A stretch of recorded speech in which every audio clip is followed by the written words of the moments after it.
Hello friends, welcome to our tutorial channel Let's Test, and I am with you MSEN. So spoken ইংলিশে আজকে আমরা basic কিছু বিষয় জেনে নেব। কিভাবে ইংরেজিতে ফ্লুয়েন্টলি কথা বলা যায়, কিভাবে আমরা সেটা শুরু করতে পারি, সেই সমস্ত বিষয়গুলো আজকে আমরা জানব। যেমন ইংরেজিতে কথা বলতে গেলে প্রথমত আমাদেরকে ইংরেজির কিছু স্ট্রাকচার সম্পর্কে জানতে হবে।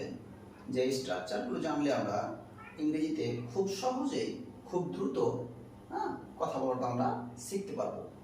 আর এটা করার জন্য আমাদেরকে একান্ত এবং অবশ্যই জরুরি যে সেটা আমাদেরকে প্র্যাকটিসের মধ্যে রাখতে হবে, কারণ প্র্যাকটিস মেক্স ইওর লাইফ।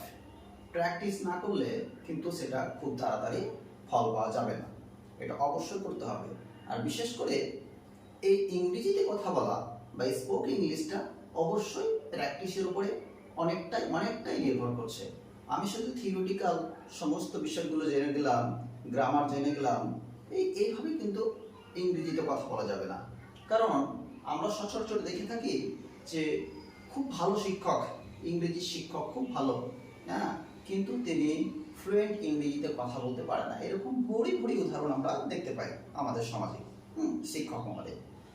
কিন্তু আবার বিপরীত দিকে আমরা কি দেখতে পাই যে তিনি খুব একটা ভালো হায়ার এডুকেটেড নন, কিন্তু কর্মসূত্রে হোক বা আর অন্য কোনো ক্ষেত্র হোক, তিনি এই ইংরেজিতে কথা বলা বিষয়টি তিনি হয়তো প্র্যাকটিস করেছেন বা সেই রকম একটা রিচ এনভায়রনমেন্ট পেয়েছেন। এই কারণে কি আমরা দেখতে পাই যে তিনি ফ্লুয়েন্ট ইংরেজিতে কথা বলতে পারেন। সুতরাং এখানে আমরা একটা ডিফারেন্স কি দেখতে পাচ্ছি যে আমাদের প্র্যাকটিস করতে হবে। আর প্র্যাকটিসের সাথে সাথে আমাদেরকে কিন্তু গ্রামাটিক্যাল বিষয়টা হালকা কিন্তু আমাদেরকে জানতে হবে, স্ট্রাকচারগুলো জানতে হবে। তো আজকে বন্ধুরা আমাদের লেটস গেট ইউটিউব চ্যানেলের পক্ষ থেকে আমরা একটা নতুন ক্লাস নিয়ে আপনাদের সামনে উপস্থিত হয়েছি। সেই ক্লাসে আমরা আজকে আপনাদেরকে দেখাবো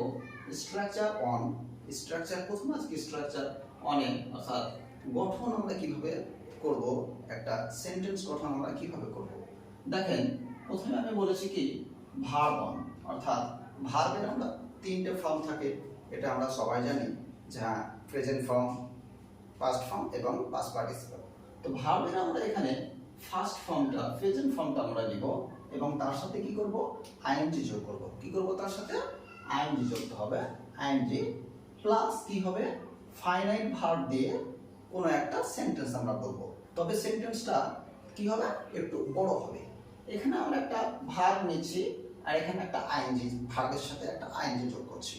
এই ভার্ব এবং আইএনজি যোগ করলে কি হবে, একটা অসমাপিকা ক্রিয়া বা ইনফিনিট ভার্ব তৈরি হবে, একটা সেন্টেন্স তৈরি হবে, কিন্তু সেটা সম্পূর্ণ অর্থ প্রকাশ করবে না। সম্পূর্ণ অর্থ প্রকাশ করতে গেলে আমাদেরকে কি করতে হবে, তার সাথে অবশ্যই একটা ফাইনাইট ভার্বযুক্ত সেন্টেন্স আমাদেরকে শেষে কমপ্লিমেন্ট হিসেবে ব্যবহার করতে হবে। তবে একটা আমরা কি পাবো, একটা সম্পূর্ণ সেন্টেন্স পাবো, একটা সম্পূর্ণ বাক্য পাবো। তো কিভাবে আমাদের শুরু করতে হবে, দেখেন প্রথমেই বলেছে কি ফুটবল খেলে, কি বলেছে, ফুটবল খেলে তুমি বাজারে যাবে। এখানে আমরা কিন্তু একটা অসমাপিকা অর্থাৎ ইনফিনিট ভার্বযুক্ত সেন্টেন্স পাচ্ছি, আর একটা পাচ্ছি কি এখানে যাবে অর্থাৎ গো অর্থাৎ ফাইনাইট ভার্বযুক্ত একটা সেন্টেন্স পাচ্ছি, দুটো সেন্টেন্স পাচ্ছি। তো একটা সেন্টেন্স এখানে কি ফুটবল খেলে, অর্থাৎ ফুটবল খেলে আমরা প্রথমে বলেছি আমাদের স্ট্রাকচারে যে ভার্ব অন, কি হবে, ভার্ব অন, যে ভার্ব অনের সাথে আইএনজি যুক্ত হবে। তাহলে আমরা দিয়েছি প্লে, প্লে হচ্ছে একটি ভার্ব, প্লে ফার্স্ট ফর্ম ভার্বে, যে প্লে তার সাথে আমরা আইএনজি যোগ করেছি, প্লে কি হয়েছে, প্লেইং ফুটবল, কি প্লেইং ফুটবল, অর্থাৎ ফুটবল খেলে কোথায় যাবে স্যার, তুমি বাজারে যাবে। কোথায় যাবে, তুমি বাজারে যাবে। You will go to market, you will go to market. বুঝা গেছে? তাহলে দেখো একটা সেন্টেন্স কিভাবে আমরা বড় করলাম বা সেন্টেন্সটা কিভাবে আমরা বৃদ্ধি ঘটালাম, যে হ্যাঁ প্লেইং ফুটবল, ফুটবল খেলে you will go to market, তুমি বাজারে যাবে।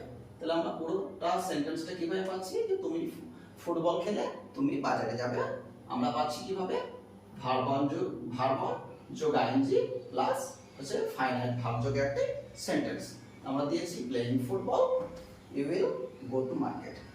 সিমিলারলি দেখেন এইভাবে যদি আরেকটা কোনো আমরা সেন্টেন্স নিই কি সেখানে গিয়ে তুমি খেলবে, সেখানে গিয়ে, এই যে সেখানে গিয়ে একটা ইনফিনাইট ভার্ব যুক্ত একটা সেন্টেন্স পাচ্ছি তুমি খেলবে, এটা ফাইনাইট যোগে একটি সেন্টেন্স পাচ্ছি। তাহলে সেখানে গিয়ে অর্থাৎ যাওয়ার ভাব কি গো, গো এর সাথে আমরা আইএনজি যোগ করে দেবো, তাহলে কি পাবো গো এর সাথে আইএনজি যোগ করলে আমরা পাবো কি গোয়িং দেয়ার, অর্থাৎ সেখানে গিয়ে কি হবে, সেখানে গিয়ে কি হবে তুমি খেলবে, তাহলে কি ইউ উইল প্লে, তুমি খেলবে, বুঝা গেল। তাহলে এটা আমরা কি ফিউচার টেন্সে পাচ্ছি, আমরা ফিউচার সিম্পল ফিউচার টেন্সে পাচ্ছি যে সেখানে গিয়ে তুমি খেলবে, going there you will play, বুঝা গেছে বন্ধুরা। তারপর দেখো আমরা এখানে ভাত খেয়ে বাড়ি যাবে, অর্থাৎ এখানেও আমরা সেভাবে সিমিলারলি একটি পাচ্ছি কি সেন্টেন্স ভাত খেয়ে আর একটি পাচ্ছি কি বাড়ি যাবে, এখানে ইনফিনিট আর এখানে পাচ্ছি আমরা ফাইনাইট, তাহলে কি ইটিং রাইস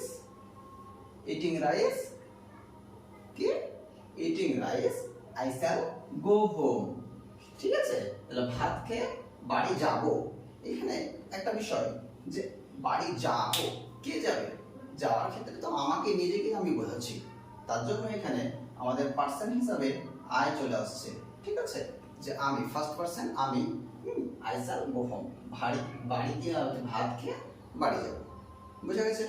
ব্যাস তারপরে কি আমরা দেখছি একটা দেখেন গান গেয়ে সে ভিক্ষা করেছে, কোন একজন ভিক্ষুক কিভাবে ভিক্ষা করেছে, গান গেয়ে ভিক্ষা করেছে, তো গান গেয়ে ভিক্ষা করেছে, তাহলে গান গেয়ে সে ভিক্ষা করেছে, গান গেয়ে সে ভিক্ষা করেছে, এটা কি আমরা পাচ্ছি, তাহলে গান গাওয়ার ইংরেজি কি গান, সিং, তাহলে এর হচ্ছে ভার্ব হচ্ছে সিং, তার সাথে আমরা আইএনজি যোগ কি পাচ্ছি সিঙ্গিং সং, এই গান গেয়ে সিঙ্গিং সং, গান গেয়ে হি হ্যাজ বেগড সে ভিক্ষা করেছে, প্রেজেন্ট পারফেক্ট টেন্সে আছে, হি হ্যাজ বেগড সে ভিক্ষা করেছে, অর্থাৎ এই সবে মাত্র বা কিছুক্ষণ আগে সে গান গেয়ে ভিক্ষা করেছে, গান গেয়ে সে ভিক্ষা করেছে, singing song he has begged, বাস ঠিক।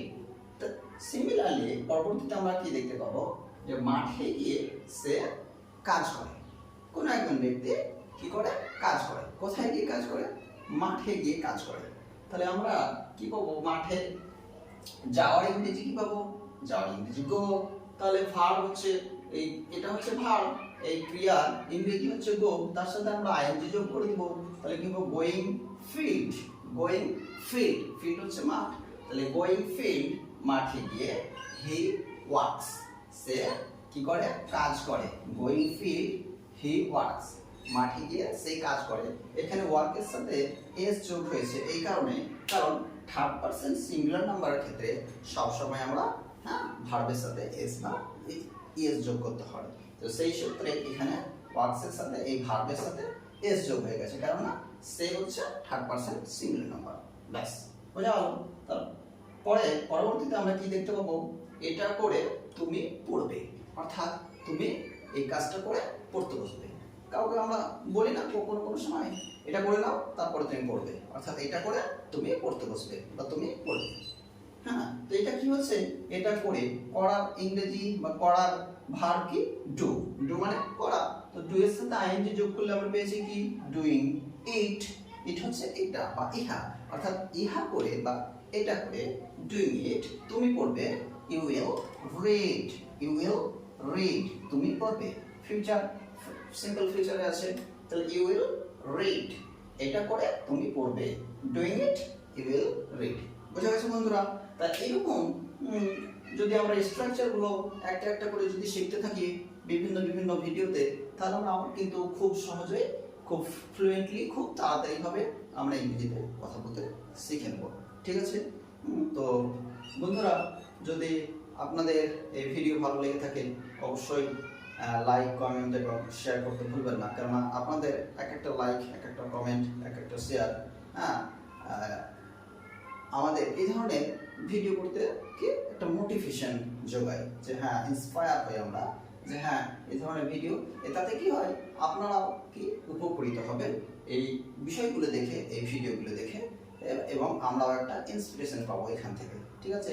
আর অবশ্যই আপনারা এই লেটস গেট চ্যানেলটিকে সাবস্ক্রাইব করতে ভুলবেন না, সাবস্ক্রাইব করে রাখবেন, যাতে পরবর্তীতে যে কোনো ভিডিও এখান থেকে আপলোড হলে আপনারা যাতে খুব তাড়াতাড়ি আপনাদের কাছে চলে যায় এবং আপনারা সেটা দেখতে পারেন। তো থ্যাংক ইউ বন্ধুরা, জয় হিন্দ।